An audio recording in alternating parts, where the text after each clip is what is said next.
पालटपुर उद्यापित है पंचायत स्तरीय सचेतनता शिविर। दशरथपुर ब्लॉक अंतर्गत पालटपुर आज ओडिशा सरकार मो ओडिशा नवीन ओडिशा कार्यक्रम पंचायत स्तरीय सचेतनता शिविर अनुष्ठित हो जाइछि। उक्त कार्यक्रम में मुख्य अतिथि भाव जोगदे बाचस्पति प्रमीला मल्लिक, सरपंच लिपिका मल्लिक सभापतित्व में अनुष्ठित एही सभारे सम्मानित अतिथि भाव बीडीओ आकाश पट्टनायक, ब्लॉक अध्यक्ष दिगंबर मल्लिक, जिला परिषद सभ्या नीनाराणी सामल, समिति सभ्य धीरेन्द्र मल्लिक प्रमुख जोगदे सरकार विभिन्न जनहितकर योजना संपर्क में आलोचना करथिले। विभिन्न क्षेत्र में उल्लेखनीय अवदान पाई व्यक्ति विशेष को संबर्धना करा जायथिला। आजिर कार्यक्रम में युव समाजसेवी तथा सांबादिक चंद्रशेखर साहू, भरत परिडा समेत पालटपुर विकास मंचर कर्मकर्ता माने सहयोग करथिले। उक्त कार्यक्रम में बहुमात्रा रे महिला माने जोग देइथिले। जाजपुर सरोज कुमार साहू का रिपोर्ट, जागृत भारत न्यूज।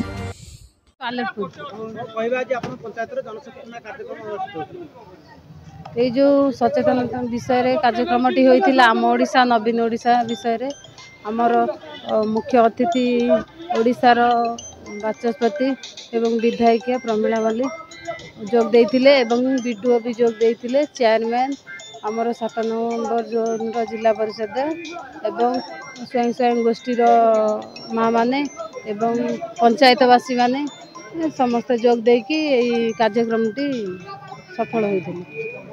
समस्त भाईचार संपर्क माने कार्यक्रम शेष कर समस्त को सांबादिक भाई मान को पुलिस प्रशासन मान को ब्लॉक अधिकारी माने आमर आशा अंगनवाड़ी स्वयंसेविका गोष्ठी आमर अवसर प्राप्त शिक्षक और विभिन्न वर्गर जे आमर पंचायत को गौरवान्वित करछन्ती आमे ताको संबर्धना दबार सुजोग पाइलु और बहुत आमे आनंदित उत्साहित भत्ता दि सरकार जो जो योजना आपंकर विजु स्वास्थ्य कल्याण कार्ड